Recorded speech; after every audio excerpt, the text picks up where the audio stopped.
Ratings ni Marcos bumaba. Trillanes may amnestiya, DOST at PCG na-hack at marami pang iba. Kumusta for me? This is Avoid Joseph and welcome to News I Deem Worthy Recap Weekly Edition number 45. We have tons to cover since last week, so skip to the tangents provided if it piques your interest.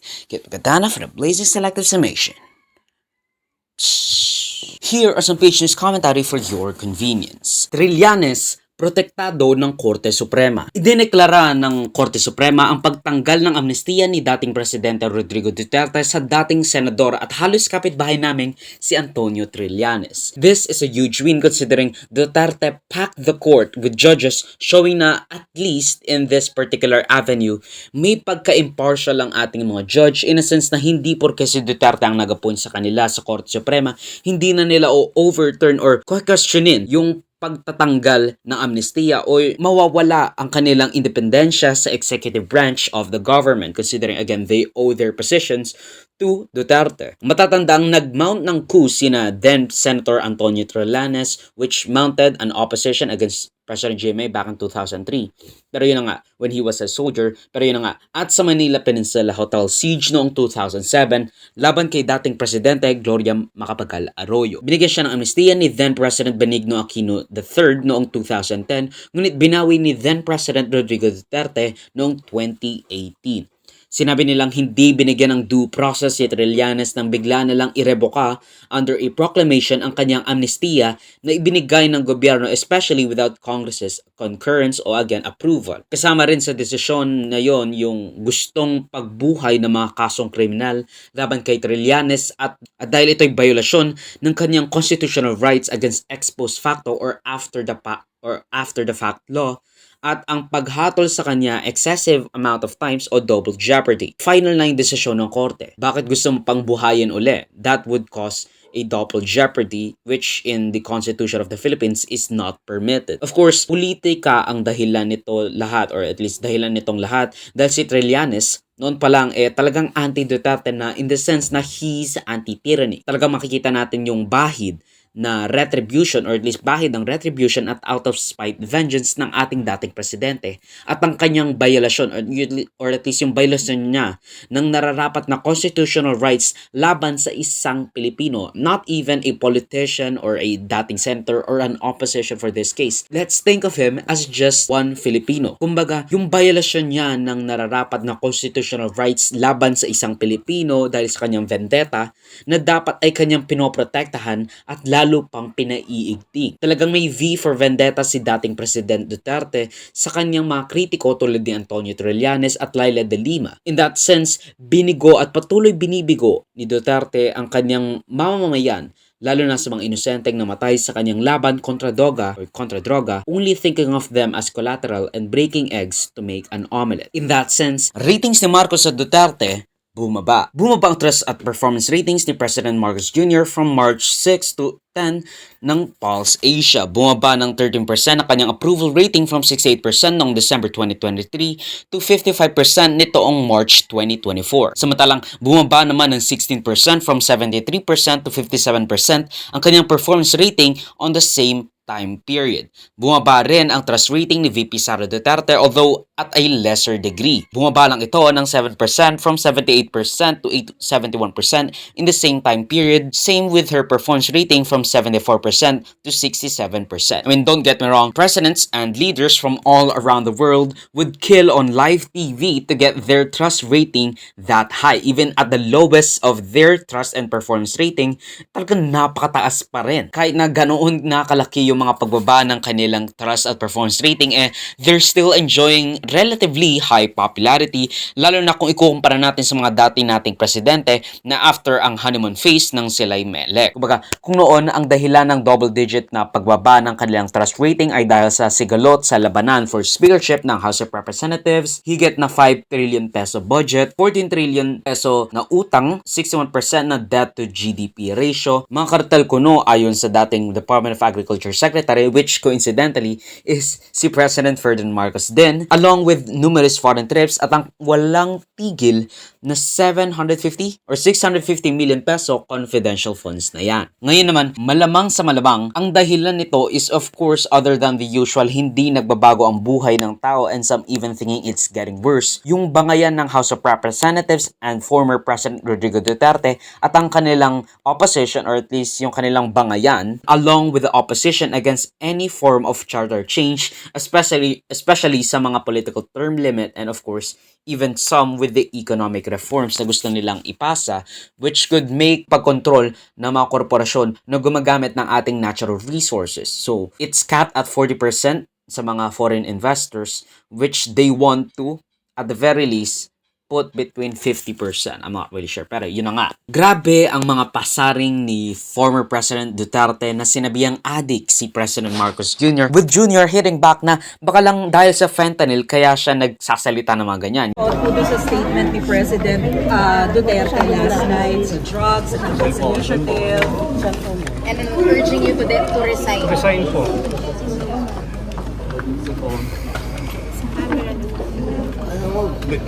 I think it's the fentanyl. Fentanyl is the strongest painkiller that you can buy. It is highly addictive and it has a very serious side effects. And PRRD has been taking the drug for a very long time now. When was the last time he told us that he was taking fentanyl? Mga 5-6 years ago. Something like that. After 5-6 years, that has to affect yung kaya palagay ko kaya nagkakaganyan. So, you know, I hope his doctors take better care of him than this. Hindi pinababayaan itong mga nagiging problema. But sir, can you categorically deny that you're involved in drugs para matapos ng I don't even dignify it. Pumapasok kayo ng alanganin. Mr. President, baka susunod ka sa dinaanan ng tatay mo. Pag pinilit mo ito, lalabas ka ng Malacanang kagaya noong panahon na pinalayas kayo.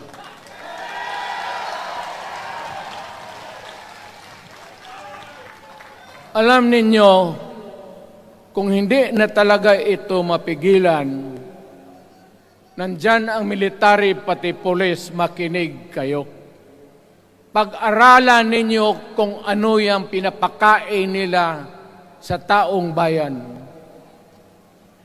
At pagka nakita ninyo kung ano ang mali, you correct it. Nasa inyong kamay na yan.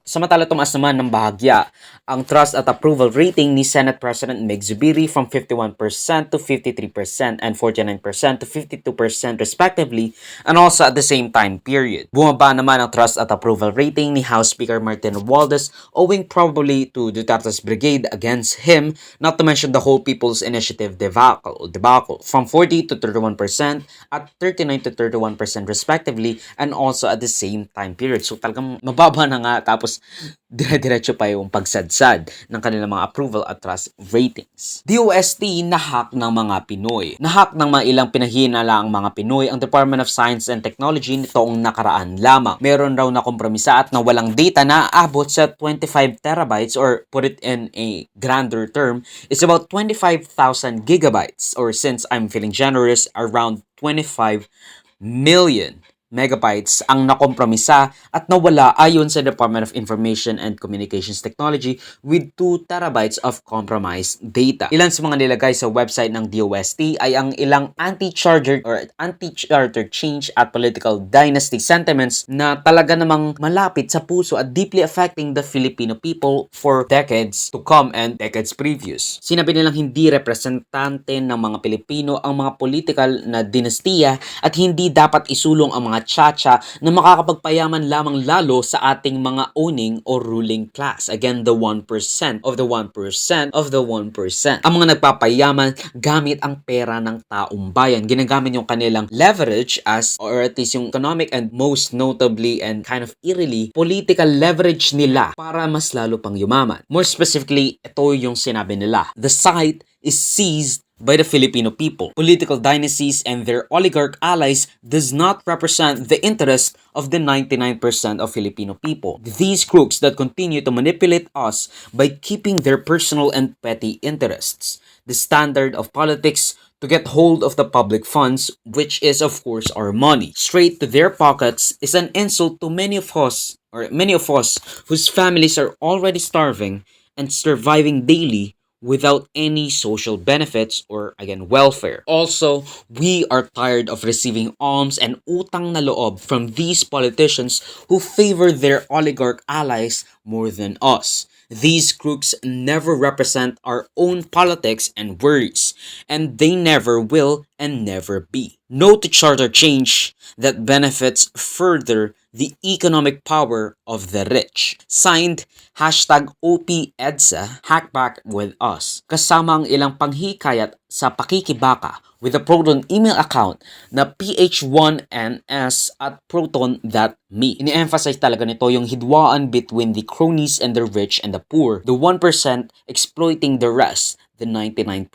of the Filipino people. Funny thing about this is that news websites don't really tell much about what's inside and what's the cost, di ba? I mean, what's the motive behind this hack? Sinasabi lang nila na hack siya, hinak ang DOST. This is tantamount to terrorism. Pero again, I'm not saying that. Pero hindi nila sinabi. Pero you know that prospects. Malay nyo, ako yan, di ba? Kasi IT ako. Pero I'm not competent enough to deal with that. Although, of course, I'm always willing to learn. Nakakaroon nga pala yung Facebook page ng Philippine Coast Guard but with a less than honorable pursuit of sharing copyrighted material and movies and all that stuff from TikTok. Here are some more page news for your convenience. Eskwelahan nagsuspinde sa sobrang init. Ilang mga lalawigan at probinsya sa Pilipinas ang nagsuspinde ng kanilang klase dahil sa tindi ng init sa ating mga paaralan at lansangan. Amen to that. Talagang napakainit at ramdam na ang pumasok na dry o summer season sa ating bansa. I mean, what the Filipino dread the most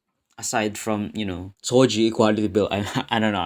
Ako dito, para akong clingy na poging pinipritong buhay at ilang mga lalawigan, probinsya, syudad, eskwelahan at tertiary education institutions ang nagsuspinde ng kanilang face-to-face learning paradigm opting sa online classes at asynchronous learning paradigm upang mabawasan ang risk of damage sa ating mga mag-aaral tulad ng discomfort, heat stroke at overall further degradation of learning kasi nga madidis ka talaga sa sobrang tirik ng araw tapos wala pang aircon o electric fan man lang para mapawi yung init na ating nararamdaman. Isama pa natin yung mga crowded classrooms at mga ambagan ng PTA at mga estudyante para makabili ng mga appliances na idodonate sa eskwelahan tulad ng electric fan at makikita natin yung kahuwaran at yung hubad na katotohanan ng ating infrastructure sa ating mga eskwelahan, pati na ang mga serbisyo ay patuloy na pakulang ng pakulang which is just exacerbated by the summer heat, El Nino at global warming. Nagiging hands-off na rin ang pag-administer ng DepEd sa pagsuspende ng klase. Sinasabi nilang may jurisdiction ang isang paaralan para magsuspende ng klase kung talagang makikita nila na napaka-dangerous na yung environment para sa mga guro at estudyante. I mean, 40 degrees up all over the Philippines. So you get it. Paano nga naman aaksyon ang lokal at national na opisyales ng mga eskwelahan at kagawaran ng edukasyon kung de-aircon sila, hindi sila maapektuhan sa ganun. Pero buti nga sa ilang pampublikong paaralan, talagang may mga rooms na de-aircon na. Pero that still discounts hundreds of thousands of students and even millions of students na walang aircon, walang luxury of even pooling their money or donating to the school electric fans, of course. New PNP Chief Marbil. Itinalaga na bilang ika-30 hepe ng Philippine National Police si PNP Chief Romnel Francisco Marbil na magli-lead sa daan-daang libong kapulisan sa buong kapuluan sa Pilipinas. Kanyang pinalitan ang nagretirong dating PNP Chief Acorda in a non-controversial manner considering he was in the inauguration of his successor to the throne of the police force. Isa raw sa mga tututukan ng ating bagong PNP Chief ay ang cybersecurity ng ating bansa from foreign and local aggressors na maihanda ang mga kapabilidad ng ating mga men in blue to protect and serve sa ating increasingly information communication technology o ICT-focused world. Kumaga, again, the greatest risks that poses threat to the national security is, again, cybersecurity. Gusto niya rin daw itigil na yung war on drugs and that he won't wage war against it kasi hindi siya, or at least hindi niya naman kailangan gawin yon. Wala rin daw munang malawakang balasahan which is commonly used to deter corruption because of, mawalan ng moral or mababawasan ng moral, and of course, hindi naman daw talaga need for now. Here are some global/international news for your convenience. Taiwanese earthquake, PH and Japan tsunami warning. The Taiwan island has experienced a shockingly unshocking 7.2 magnitude earthquake with the epicenter at 25-kilometer part of Hualien County at the island, I think around east of it. The earthquake that had hit the island is the strongest for the past 25 years. Island countries near the epicenter, particularly Japan and the Philippines, has issued tsunami warning in preparation for a likely tsunami event in the region. Island countries near the epicenter, particularly Japan and the Philippines, has issued tsunami warning in preparation for a likely tsunami event in the region. At yan ang pagtatapos ng News I Deem Worthy Recap Weekly Edition for roughly the first week of April 2024. Mag-suggest some more topics and or corrections to the balitas if you feel I misrepresented them in any way. Salamat sa panonood mga kabayang. Avoid me, like, subscribe, and follow my links in socials on Avoid Joseph that would be linked down below. Sa susunod dali, paalam. Pshhh.